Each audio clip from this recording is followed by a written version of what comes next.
For those of us listening, we're looking at a graphic of essentially a mucosal layer, like it's a cartoon graphic, and you have this layer of mucus in your colon that protects your mucus. And so when you are not eating enough fiber, that layer of mucus is becoming slowly degraded. It's being eaten away.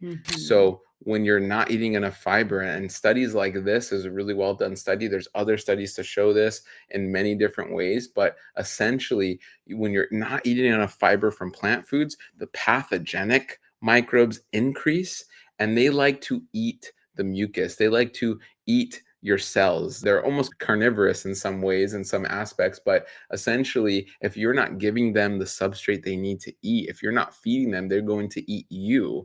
And you start to, over time, have a weaker mucosal layer. It then opens you up to your actual cells being degraded, and you get this leakiness. This is really one of the biggest pathways to this gut hyperpermeability, or what we call leaky gut. So that in and of itself is a massive reason to eat your plants, right? That is like eating plants or avoiding plants is not a long-term solution. Avoiding plants is not the way to go. Again, it may feel good, but long-term, you are doing damage that you're not really going to feel right away. You're not going to feel these microbes eating your mucosal layer at first, right? We're not going to be like, ow, my mucosal layer. No, we don't feel that. Give it enough time. And that's where we see a lot of these people on diets that aren't sustainable.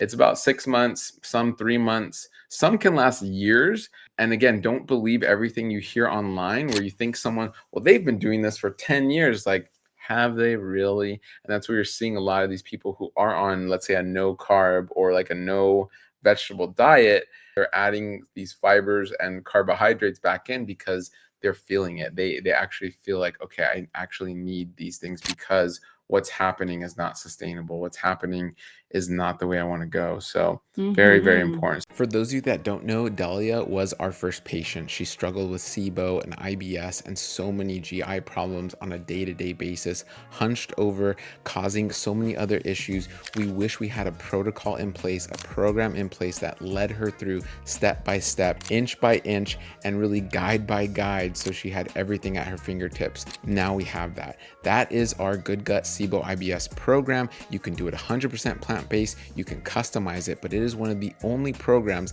that is geared towards plants, that can help you customize plants, that can help you tolerate more plants, and really gets to the root of your SIBO, of your IBS, of your ISO, SIFO, IMO, and any other type of overgrowth.